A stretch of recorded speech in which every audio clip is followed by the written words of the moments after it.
Hey, welcome back to Maybe Actually Museums Are For Me. I'm Alex, host of the podcast, and I'm thrilled that you're joining me today. We have a fun episode for you. It's a little different, a little interesting. We're going to be having Dana Hawkins-Simons, Director of Development and Communications for Montclair Art Music. Montclair Art Music is a really cool, really interesting nonprofit here in town.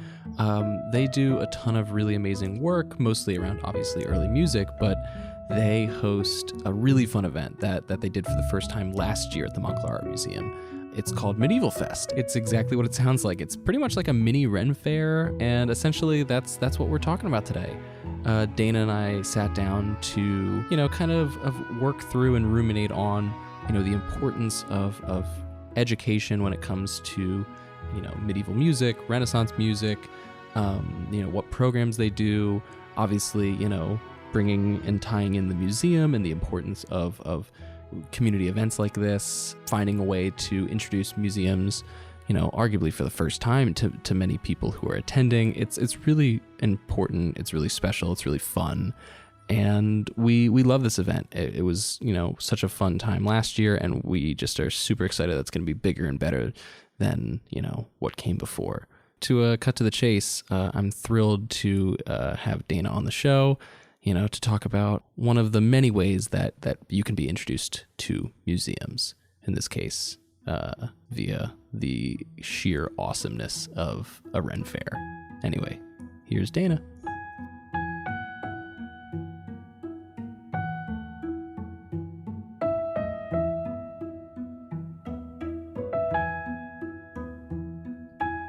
Hi, Dana. Hi, Alex. How are you?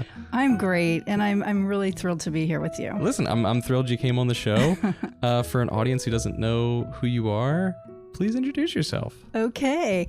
I'm Dana Hawkins-Simons. I've lived in Montclair for many years, I think like 16 of the last 18 years, with a 2-year stint in London. Ooh. For my husband's job with the Wall Street Journal. But I'm right now, I'm volunteering with Montclair Early Music. I'm the co-organizer of Medieval Fest, and I wear many hats there. I'm also the Director of Development and Communications and Vice President of the board, and I sing in the quartet. So, oh my goodness. Yeah. That is a lot. Wow. So, London. I assume you had your love for medieval and Renaissance fair type vibes far before your stint in London, but I'm sure that was fun. Yeah, it was fun. It was fun. And it's interesting because they don't really have Medieval Fest per se over there. I think it's just more of, the history is everywhere you go there. Yeah. My girlfriend, she's a fluent French speaker. She studied at Montclair State, and she's moving to France for a little under a year. And the area of France she's in is, it's allegedly pretty like medieval in look. Ooh. It's pretty like it's very like almost, is it Germanic the right word that I'm looking for? Might be, might be, possibly, but yeah, it's pretty cool. It's pretty interesting. So anyway, that's Europe for you. That's Europe. So as you know, like kind of the impetus of this show is talking about museums and making them accessible for people. I like to say democratizing art in museums. I love that. It's great. It's important. And I think what you're doing and the festival that you're a part of and the organization you're a part of is doing that in its own right. And that's really, really special. When people think about museums, they often picture quiet galleries, paintings on the walls, not necessarily recorders and Renaissance music and the whole nine. So like, what does an event like Medieval Fest say about what museums can be? Interesting question. Well, I will say that, when we started this last year, the first place I thought of was Montclair Art Museum because, what a backdrop. I mean, this is the place. If you're going to have something like this in Montclair, that's history and artistic and music and all that, it's perfect. And it's also a big enough space and people know about it and people love it. It's a cultural institution here, no doubt. And so, we're so excited to be here and to be here again this year. And I think it just all really works well together, right? Totally, yeah. the history, the art, the music, the culture, we're all together in that. And also the very family friendly vibe. It is, yeah. Because you definitely promote that here with your classes. My daughter's taking classes here. I love it. I've taken classes here. What did you take? I'm trying to remember. I took drawing. There you go. Like years ago. Nice. And my daughter took some pottery, I think. Yeah. So it's all that, and it's Montclair. It's very Montclair. People know about it. And one of the nice things about our festival is that last year, anyway, we pulled a lot of people from outside of Montclair who maybe even weren't familiar with the museum. Mm-hmm. So I think that was very helpful. For the museum. Totally, and yeah. It's like we're helping each other out. Absolutely. Here. It's all of the nonprofits in the town have to help each other out because it's important. I was talking about this last week with Georgette from the Montclair Local, but this is such like an artistic community, and there's so much going on, whether it is traditional fine arts or music or performance pieces like dance and theater and the whole nine. It's really, really special. And Medieval Fest brings in live music, performance of varying degrees. I think the knights battling was incredible. That was so fun last year. That was so good. Yeah, those guys are awesome. They're the best. And, a lot of these traditions date back hundreds of, if not many, many more years. What do you think it takes to help like a modern audience connect with something that is perceivably old? And I think it's a battle that we face here at the museum. You think of a museum, you think it's like, I always say this, but it's like you think it's like stale and dusty and the paintings are old and whatever, and it's like, no, it's fresh, it's fun. There's modern art, there's performance pieces, there's video elements, but it also can celebrate what once was. And obviously this is kind of the whole kind of crux of what Medieval Fest is, in a way, is bridging those two. But what does it mean to you? Yeah. Well, I think what's cool is that, I think one thing is that if you look at who came to our event last year, it was maybe 3/4 millennial age people and children. Yeah. So some of them, I'm sure, were their children, but there were a lot of kids. And then we also had some seniors. We had some high school, college age. We had some, Gen X's.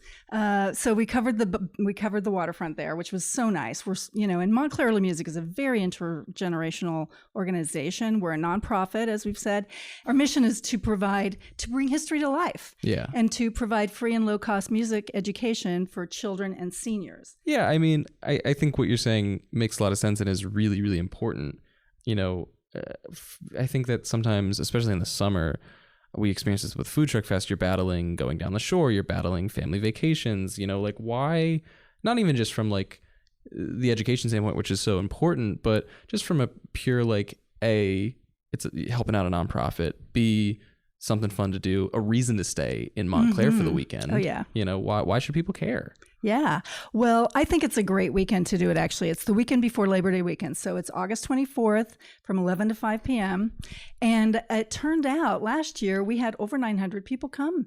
When it first kind of came up, it was a traditional rental and whatever, but it definitely caught everyone at the museum's eye. And we were like, it's like a Ren Fair? Like, what's going on here? Yes, like, this is fun. It's a mini Ren Fair. It's a mini Ren Fair. And so I was like, well, I can't not see what's about, what's going about. And, obviously, because, part of my job here is the social media and the video and this, that, and the other thing, and the podcast, obviously. And so, I was snapping photos, took some videos, we were able to post something on the day, while the event was still happening, which was really great. And it's been really fun kind of revisiting it and with like the explicit kind of joint effort, if that makes sense. Yeah.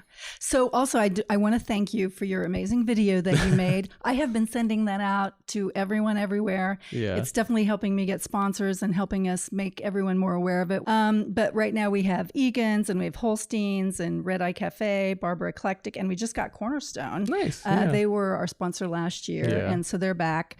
But yeah, so your video, you're a very talented guy. That video, please check out the video. It's you can go to montclairearlymusic.org or I'm sure your website. Yeah, it's on our YouTube channel. You can go to the Montclair Art Museum on YouTube. It's on our Instagram. It should be re-airing on our Instagram pretty soon. But anyway, thanks for the plug. Appreciate that. Yeah, of course. We often talk on the show about how intimidating museums can be for a newcomer. That's, kind of where the show's spawned from in a lot of ways. I think you're going to say yes, but do you think that something like Medieval Fest or subsequent events, like we had Food Truck Fest and different things, and AAPI has their events here and stuff, but do you think organizations and having festivals like this, like Medieval Fest, with its playful energy and its music, do you think that helps people feel more welcome when it comes to like walking into a museum for the first time? Very much so. Yeah. I mean, for sure. Like I'll even say, like, for it was my first time at any Ren Fair of any kind when I showed up, and I thought the event was very welcoming for me as a newcomer to what you guys do. So, like, I'm glad you felt that way. Yeah, definitely. Some people, it's a little bit of a bump to think of it's a little bit of something to get past to go to a museum. And obviously something like this, you're at the museum, you see how beautiful it is, you see the great vibe, you see, how you can see that you just where you can come and where you can park, where you can, have lunch afterward. I mean, it's the Montclair Art Museum, so accessible and such a great time for all ages, in my opinion. And so, it is, it makes it easier. I'll just tell you something about myself. I know you're from rural Jersey, I am. right? I'm from Ocean County. Okay. How many were in your high school graduating class? Graduated with 107. My sister graduated with 74. I graduated with 25. Whoa, there you go. I am from rural Kansas, born and raised. Oh, yeah. Went to undergraduate at K-State and KU. I hadn't really been to museums. I think one time when I was in high school, there was a field trip to the Kansas City, the Atkins Museum, which is a great museum. Yeah, it's a wonderful institution. Yeah. So we went there for some mummy exhibit, which was like, kind of scary and certainly not in Kansas. Yeah. Wow. It was crazy. It was beautiful. But then I ended up living abroad for several years after I graduated from college. I ended up living in Madrid for a year. Oh, wow. And that was probably when I first got into museums, because I'm a huge museum fan. Yeah. So the Prado is there, and it's just this huge, beautiful museum. And so I spent so much time there. And then I lived in Brussels for a year, and all the museums there. And I lived in Taiwan for a year, and the museums there are incredible, very different kind of thing. Yeah. And then I've lived in New York. So yeah, I mean, I've had museum passes everywhere I've lived. I belonged to the Met when I lived in New York. When I lived in DC, I belonged to the Phillips Gallery. Here I belong to, the Montclair Art Museum. And so, yeah, museums are great. And I think, growing up, I didn't think, who knew that I would become a huge museum fan. I mean, I certainly didn't think that either, and now it's my livelihood. Now it is. Right. Yeah. So it just goes to show you that people can get involved, even, no matter where you start. If you just take the leap, go to a museum, have a great time. It's relaxing. To me, it's like edifying, but it's also relaxing. And it's very zen for me being in a museum. I kind of like to just not either go alone or just go and kind of be on my own, so I can take everything in and process it. And it elevates you. It makes you just feel better about yourself and the world. You're making me just want to run across the street and go jump in the galleries right now and go see stuff. I like how you said zen, because zen is very different from knights battling, which the fest has, which is really fun. But also at the fest, if I'm not mistaken, there's children's groups are performing, correct? Yeah. So Montclair Early Music, as part of our mission, we have free and low cost classes for children and seniors. So they also perform with us. So we have the Montclair Early Music Ensemble, instrumental and vocal. I'm in the vocal ensemble, and then we also have children. We call them our Dragon Bards. Ooh, fun! And they play recorders. And then we have seniors. We call them the Musettes, and they also play recorders. And they'll perform separately and with us. And then we also have a lot of other music acts coming this year, more than last year. This year is bigger and better. Last year we had over 900 revelers on the lawn, but this year we're going to have even more, and more vendors and more music. So we have a group called Avon Fair, beautiful Celtic music. I think it's like 6 women from New Jersey. Everyone is from New Jersey. This is very New Jersey centric. Nice. If you want New York, you can go to Tuxedo Park. Amazing, huge Renaissance festival. We're not that, but we're kind of a mini family friendly version of that. Yeah, totally. You talked about the Dragon Bards, which I think is an awesome name, isn't it? Yeah. what has it been like watching kids engage with this type of music? You know, what do they seem to take away from it? Because I feel like it is just so abstract for like what kids consume these days, you know, whether that's the modern music or even just the way that we engage with our social media and our algorithms. Like, why is this so, you know, engaging, captivating, fun, different, you know, for a younger participant, you know? Yeah. So I don't teach the classes, but I know that they bring in lots of elements. They bring in, when they teach the children, they bring in some Suzuki method. They also bring in like, I think it's like Dungeons and Dragons for children. Okay, yeah, like a D&D like an type adapted thing. Yeah. D&D, and they make it fun, and they make it a lot of fun. And the kids who play with us, I've seen them just grow and develop and become such better players, and they have a good time. And they're at the festival with their families, and also the children who come to the festival, they end up getting their face painted and get fairy hair, and they're like just having a blast dancing. And you mentioned the Knights. So there's an organization, another New Jersey nonprofit called the Knights of Ocker, and they're incredible. They're a medieval reenactment group, and they're very historically accurate in their costuming and in everything they do. And they'll be here again, and they do battle demonstrations, which you alluded to. They also do archery for kids. They also do a game with children called Whack-A-Knight, where the child gets the sword, and the knight is on his knee, and the child is kind of, you know, playing around. It's really fun. The kids just have a blast. Yeah. Oh, that's so great. A lot of times on the show, we try and, you know, weave together different mediums or modalities of art. You know, we've talked about, you know, the intersection between fine arts and fashion, music, storytelling, you know, and obviously it's no secret that, you know, the medieval era, Renaissance era, Viking era had very profound artistic roots. Oh yeah. And, you know, why is it important to celebrate, you know, those forms of art and those eras of art? You know, I think of, when it comes to the Renaissance, I always think of Da Vinci and, you know, Michelangelo. I know you're a Da Vinci fan. I'm a huge Da Vinci fan. I've listened to the pod.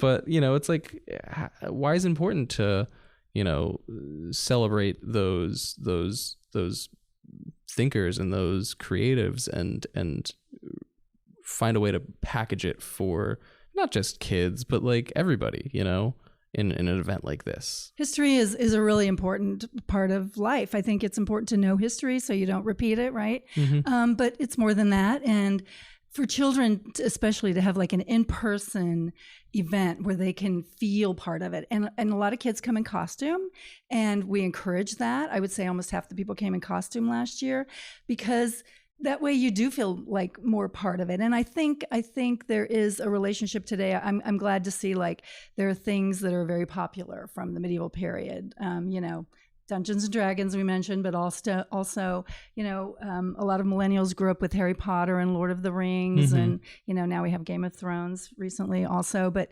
these kinds of, you know, these kinds of cultural touchstones, you know, it's great for people to learn more about the past. It's just, you know, it's an important part of being a human being. Totally.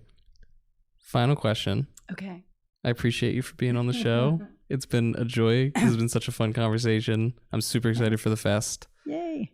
Is there a moment during Medieval Fest that you think could surprise somebody who doesn't think, you know, either museums or, in your case, older music, historical music, medieval music, is for them? If you come to Medieval Fest, which is the crown jewel of Montclair Early Music's programming, I think if you come and you're listening to the music, you're seeing the medieval reenactors, you're drinking the mead. Let's not forget Montclair Brewery. Oh my goodness, our good friends over there. Last year they made a mead for us. They're going to do the same thing again this year. It was delicious, wasn't it? It was so good. I took home some bottles. So if you're, you know, you just become kind of like transported, right? A little bit. You can actually feel that when you're there. And I think if people come and they feel that and they're just having such a good time, I think that's the important thing. If you're just relaxing with your friends and family and having a good time and listening to the music and drinking the Medieval Fest ale and, playing games with kids and watching kids with their faces painted and, costumed, you can't help but, just feel good about it and feel good about being there and feel good about, this, it's a very community event. And so you can look around and see your friends and neighbors also. And so yeah, I hope everyone comes and has a good time. Thanks so much. Appreciate it. This has been great. This has been so fun. Where can people get tickets? When can people come to this lovely event? When's it all happening? Okay, it's happening on Sunday, August 24th from 11 till 5 p.m. At the Montclair Art Museum, of course. And you can get your tickets and learn more on our website, which is montclairearlymusic.org, because we're a nonprofit. Amazing. Appreciate it. Thanks for coming on the pod. Thank you, Alex. Thanks, Dana.